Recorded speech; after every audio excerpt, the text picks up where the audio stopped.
guys? Welcome back to Strong Successful Male. So for today, I'm going to read an article titled 5 Reasons Why the World of Modern Dating Sucks. And guys, this article is written by a woman, and she's going to go into this whole thing essentially complaining about all these things that are pretty stereotypical of the modern dating world, and obviously in her view they really suck. Now here's the thing, and what I found really funny about this when I read this article and I saw the headline here, every single thing that she complains about that guys do, guess what? Women do them too. Okay? Every single one. And yet, we're the bad guys here. Now, some people may say this is kind of like a, what came first, the chicken or the egg type of scenario. Women acted this way, and therefore guys are acting this way, or guys acted this way first, and now women are acting this way, or whatever, And I will say this, it's not that way, because there are a whole ton of guys out there that would not behave in the type of way that she talks about if they haven't been burned really badly by women. Whether it be completely taken advantage of, had their hearts broken, put in the friend zone, cheated on, things like that. And you're going to see more as I get into this, because yes, there are guys that definitely do things that she talks about in here. But like I said, a lot of them have done it as they've learned the hard way, and they have to do these type of things. Otherwise, they're going to be perceived as weak, or trying too hard, or they like them too much, whatever, okay? And a lot of these things are ridiculous, I do agree. There are things in here she talks about that go on, that both parties do, that are pretty stupid, but unfortunately, it is what it is. And, don't complain about it when, guess what? Girls, you women, do the same thing. You got no right to complain. So, without further ado, I'm going to jump into this, guys, and you can see more exactly what I'm talking about here. And none of this is going to come to surprise any of you, and you're going to, I get you, but a lot of you guys are going to agree with me that the reason guys do this is because they've learned they have to do this. So, it starts off, when it comes to dating, I often feel like I'm that 70-year-old lady who lives next door and spends all her time moaning about how the modern world has changed and why young people are so immoral. But I can't help but think that modern dating kind of sucks. I'm not the only one, though. Maybe I'm a hopeless romantic, maybe I'm too sensitive, or maybe the modern dating scene is indeed just horrendously effed up. Well, it is effed up. I agree there. The question is, why? What follows are 5 reasons that make the modern dating scene so tricky and complicated, and some tips on navigating this world of cryptic texts, swipes, and meaningless DMs. Number 1, ghosting is considered a norm. Raise your hand if you at one point or another have been ghosted by someone you really liked. I don't think there's anybody here watching this right now that has dated or whatever in the last 15 years since texting came into the scene that hasn't been ghosted. Okay? Everybody has. She says, honestly, I'd be shocked if you hadn't. According to a survey, approximately 80% of millennials have been ghosted by someone. See? And if we're 100% sincere, most of us have probably ghosted someone too, even if it were just once. It goes both ways. Guys ghost girls, women ghost men. Okay? Is it rude? Yeah. But it's become so commonplace that nobody really thinks twice about it anymore. It is what it is. But don't complain. Don't make guys to be out the villains here when, guess what? Women are notorious for ghosting guys. How many guys out there have taken a girl on a date and thought she liked him and spent a bunch of money on her and to take her home and then to reach out to her a few days later, never hears from her again, right? She's more than happy to have him spend all that money on her and eat all that food and have him pay the bill. Now, that guy shouldn't have been foolish enough to do that. That's why I always tell you guys, first date, one drink only, and preferably during happy hour where you can get a better deal on it. And if things are going really well, maybe 2, if you're having a good time and enjoying yourself. But that's a perfect example. How many guys have been ghosted after doing something like that, right? She says, you see, nowadays, ghosting is considered a norm in the world of dating. You've met someone, went on a couple of dates with them, realized you're just not that into them, you're not a great match, and decide to just disappear from their lives, never answering their texts or phone calls, hoping they get the hint.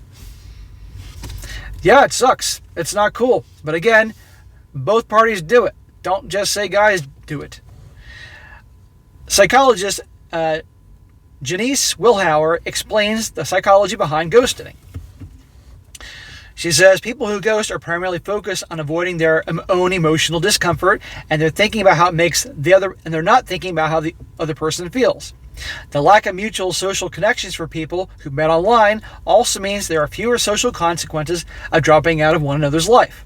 The more it happens, either to themselves or their friends, the more people become desensitized to it, and the more likely they are to do it to someone else. Right. I mean, I don't know many people, like I said, that have been ghosted at some point or another. It goes both ways, men and women. But a lot of people I've talked to, they're used to it. They're like, oh, well, I never heard them again. Guess they're not into me. That's that. They don't cry about it. They don't make a whole scene. They certainly don't write an article and blame the opposite sex for that. That's just how it is. She goes on, unfortunately, so many people rush to ghost someone they're not interested in having their lives anymore, without thinking that ghosting, number 1, makes you look like a coward, 2, is disrespectful, 3, leaves the ghosted person with deep feelings of uncertainty and insecurity, 4, makes the ghosted person feel used and disposable. Well, let me ask you, I gotta wonder if this lady, has she ever ghosted anybody? I have a hard time believing that she hasn't. And all the things she brings up here, I have a hard time believing that she hasn't done any of this, unless she's been, she was in a time machine and came to the future now and is experiencing this, and she came from a time period where these things didn't happen. No way she hasn't done this or other things that are going to come up in this article. She says what to do about it. Of course, we're going to get a list of instructions. This is a woman, after all. She says, number 1, before you start dating someone, make it clear from the beginning that you value honesty and expect them to give you a warning if they later decide to call it quits. So before you even go out for your drink or whatever you do, you're going to have this actual conversation and say that, and you expect them to give you a warning if they decide to call it quits. I got news for you, honey. That guy's going to say, no. He's going to already see this girl's got some issues, has some baggage, has been burned. He'd say no. So no, you do not have a conversation like this prior to going out for a drink or if you're out on a first date. Number 2, if someone ghosts you, even if they promise they wouldn't, remember their action says nothing about you and your worthiness. It might sound cliche, but it really isn't about you, it's about them. It's both. It is about them, how they handle things. Okay, I agree there. But also, it could be something that you say or do that just turns them off and doesn't work. Okay? Not everybody's going to be into you. Okay? That's just how it is. Okay? Not everybody's going to be attracted to everyone. But the way they handle nowadays is just simply the ghosting, and that's that. And just take it as that. Number 3, try to view the rejection as a blessing in disguise. Be thankful things didn't move forward with a coward who lacked emotional intelligence. Somebody's been burned pretty badly here, you can tell. All right, number 2, everyone settles for low-effort dating. Low-effort dating is undeniably a 21st century dating trend and one that makes the modern dating scene boring and unstimulating.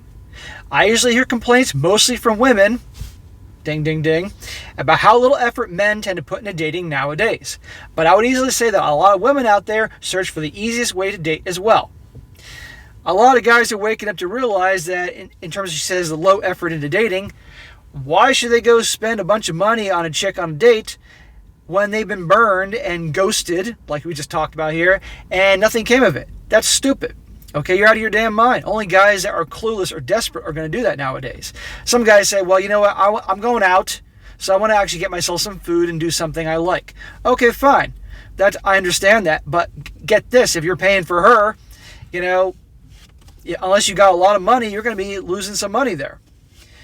But guys don't do that because they've been burned, or again, it's been perceived as they're trying too hard. So that's why so many guys nowadays don't try. And I might add, thanks to dating apps like Tinder, you got a lot of Tinderellas out there. They literally, if they like you, boom, like that, you can get them to come on over. So why would guys be doing these fancy dates and romance and courtships and all that when, like that, they can get girls?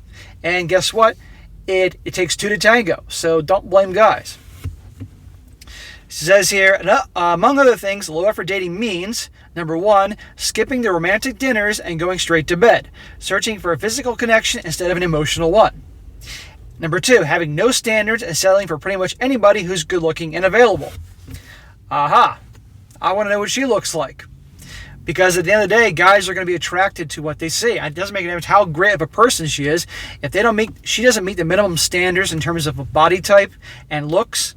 And by the way, that doesn't mean that all guys want a girl that's a stick figure.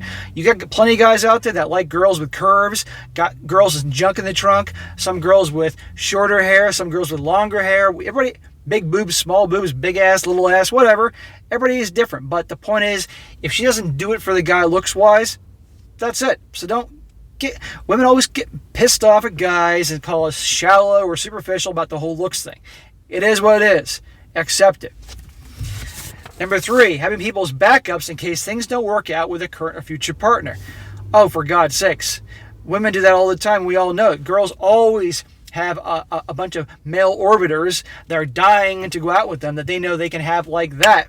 Okay, so don't give guys a hard time about this whole having backups just in case. Okay, women always have backup. How many guys have had a situation where you or somebody you know, the girlfriend breaks up with them and boom, she's on with another guy? You know why? Because that backup was already there before she broke up with you. That's why. Next one, running away from commitment, calling it quits when the first problem arises instead of working on the relationship. We're in an instant gratification society. It is what it is, unfortunately. And like calling it quits instead of working on the relationship, well, guess what? Yes, guys do that, but women do it too. And just really, boom, on to the next one, because I got plenty of other guys to replace that person with. She goes on with the excessively used excuse of dating is so difficult nowadays, people skip almost everything that makes it interesting, fulfilling, and magical.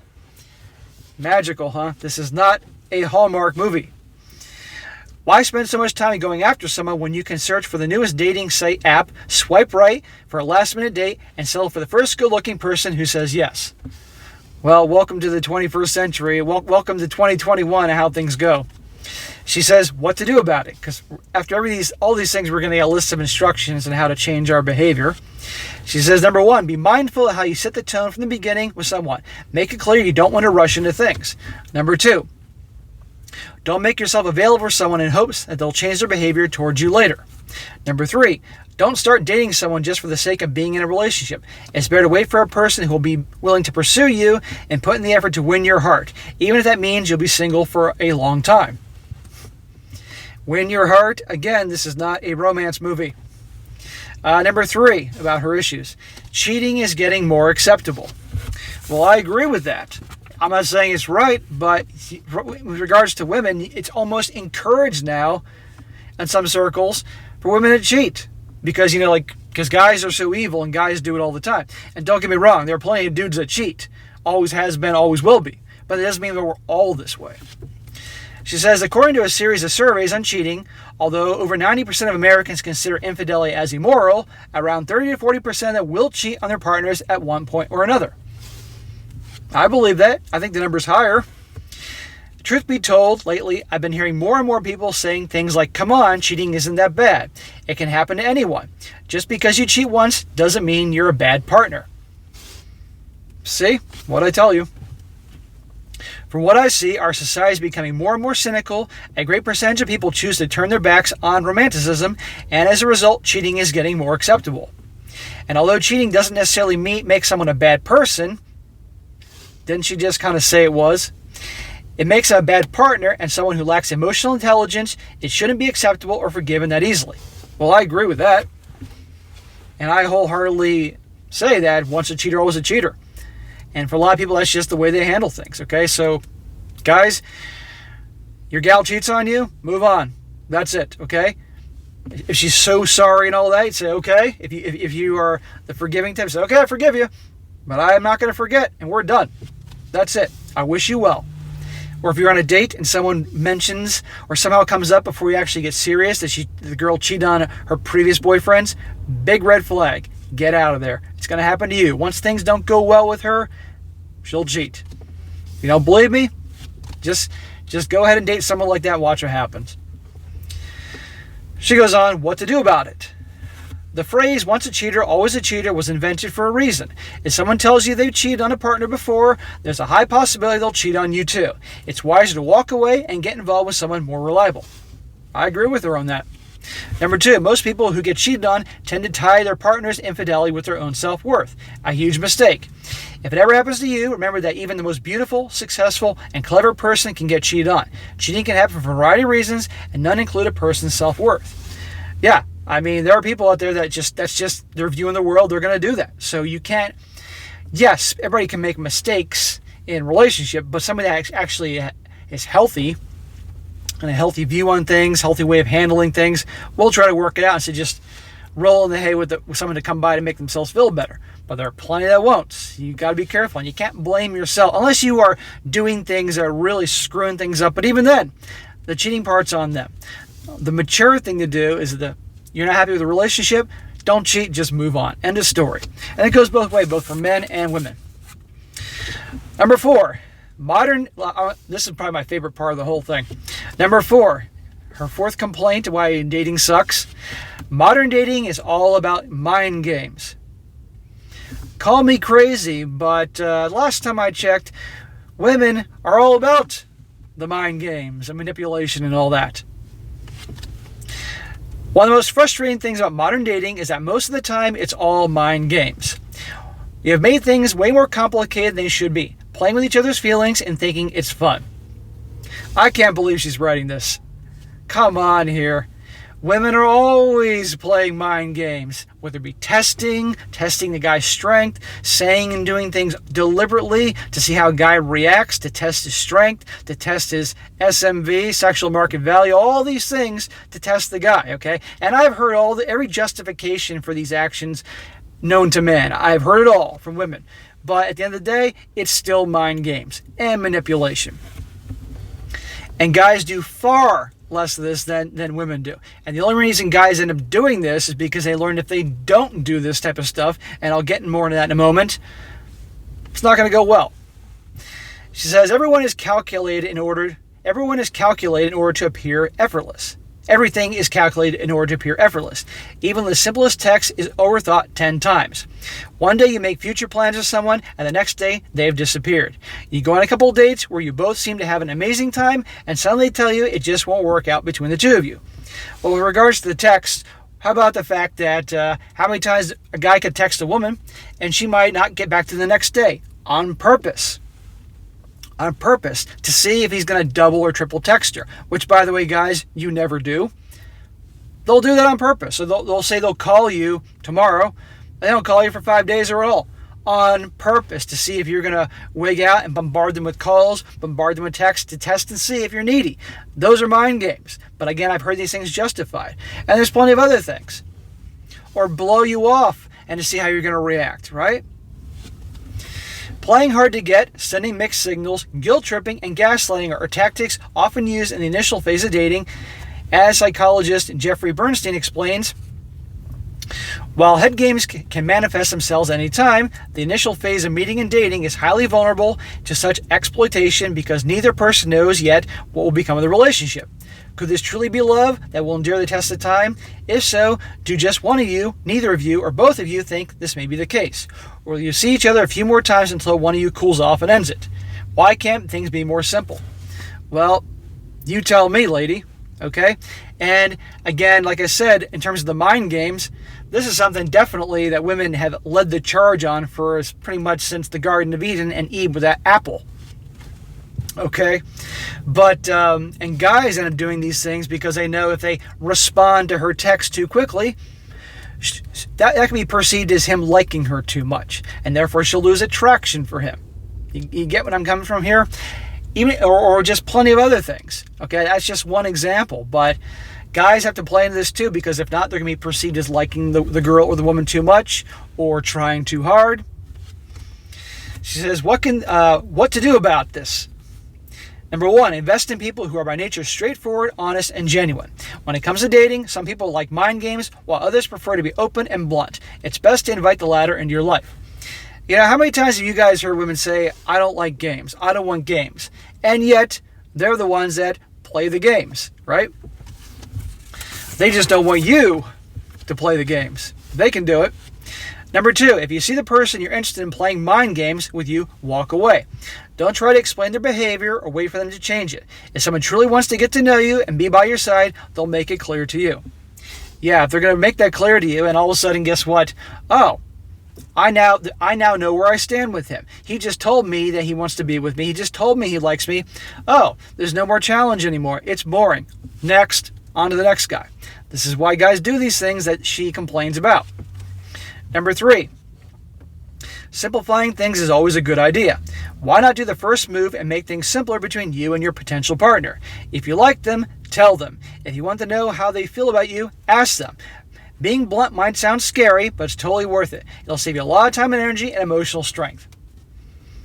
Yeah, that's not going to go well if a guy did those things to the girl. He'd be seen as trying too hard, pushy, needy, and next thing you know, he's on a one-way ticket to the friend zone.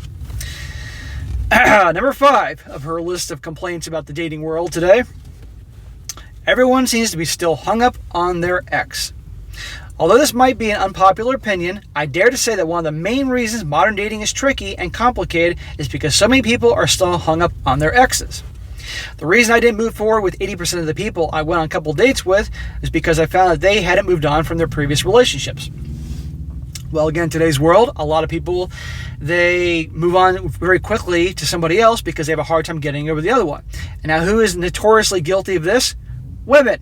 Because they will break up with a guy, but they already got guys in backup, so they'll move on to the next guy because they've had male orbiters, but in order to move over quickly from the relationship, guys are always like scratching their head saying, how could she move on so quickly? Because she had that backup all along, or at least for a while now, but she hasn't still quite gotten over the situation. So women do this all the time. She says, think about it. How many times did you hear someone telling you that their partner dumped them and went back to their ex? According to a survey, 71% of the participants said they still think about their ex often. Some explanations that could be given for this tendency are, number 1, since finding a new partner is now insanely easy, we prefer to move on with someone new instead of taking the time to heal from a breakup. In my opinion, if you do relationships and you break up for whatever reason, it's not going to be easy. I don't care whether you're the one dumping or the one being dumped. You got to take time to heal. Okay, I know I got a lot of relationship guys that watch me here. Take time. Don't move into something else because, to be perfectly honest, you're not ready at that point, and it's not fair to the other person, okay? Rarely you're going to hear me say something like this, but I'm being honest here. Take your time. Heal. Get your shit together. Stop focusing on women. Focus on yourself. But do women do this? Oftentimes. Some do. Some will take time to heal and get over their stuff and move on before moving on, but a lot don't. I've known plenty. Number 2 says social media makes it difficult to move on from your ex. Well, that's when you need to unfollow your ex on Facebook, Instagram, whatever the hell social media you're on. So you're not seeing their pictures popping up and it making you crazy. You're not going to get over them if you keep seeing pictures of them popping up. And probably unfollow their friends too, or anybody else that might have pictures of them popping up too. Just a piece of advice. Another one, she says, many people seem to think that having casual you-know-what with your ex is a good idea, but eventually sometimes something that hinders them from moving on. Yeah, best to move on. And last one, we tend to romanticize our past, including our relationships. Yeah, a lot of people will look back, and even if something ended badly, we'll have the rose-colored glasses, if you will, and all of a sudden make things look a lot better when they really weren't. What to do about it? Before things get serious with someone, make sure you have a conversation with them regarding your past relationship. That can help you understand where they're still hung up on an ex. 2, if someone tells you that they recently broke up, think twice before getting attached to them. From my experience, people fresh off breakups are unlikely to invest in your relationship. That's a good piece of advice. Both, you need to take your time, and the person you may be dating needs to take their time. Otherwise, you can get screwed over later on. Number 3, never put yourself in a position where you have to compete with the ghost of someone else's ex. There's no, I'll help them move forward, they'll forget about their ex with me. If they don't take the necessary time to heal and sort out their feelings, hopping into a relationship with you will only make things even more complicated. Very true. Like I said, guys, there's a lot of things she says here and brings up that definitely I agree with. But the direction of this article is complaining about guys doing these things when, guess what? Women do all these things as well. And I guarantee you she's done some of the things on this list. Mark my words. And in her final thoughts of this article, she says, sometimes it seems that modern dating is a party of swipes with no one willing to settle down. However, that doesn't mean that you can't enjoy dating. You can learn to navigate this crazy world on your own terms. Make sure that people you choose to get romantically involved with share your values and have similar mindset regarding love and relationships. And remember, as much as things might suck in the modern dating scene, there's always someone out there for you who's a good fit. You just got to be positive and patient until you find them. Okay, well, there you go. Well, good luck to her. But by the way, P.S., you all do this bullshit too. So, you want to blame guys. I mean, don't just blame guys. Look at yourselves, okay? But you know what? The woman that wrote this article, not that she's ever going to hear this video, you can be the one to make the change. Don't do all that bullshit, and let's have a ripple effect, okay? But good luck having that happen. But anyhow, guys, I want to share that with you, these things that, the complaints about guys, but we all know darn well, a lot of us do those things as a reaction to the bad experiences we've had early on, and we almost have to do some of these things that she mentioned. Not all, but some of the things, because of what happens. And don't get me started on the whole, like I said, the mind game thing. Give me a goddamn break here. That's been going on since the beginning of time, since Eve in the garden. And the whole, not getting over the ex. Women move on to guys like that they've already had in backup mode before they even broke up with their current boyfriend. So, again, I don't want to hear about that either. So, anyway, guys, that's it for today. Be sure to comment down below. Let me know what you think about this. And be sure to like the video, share with your friends, and subscribe. And I'll catch you next time.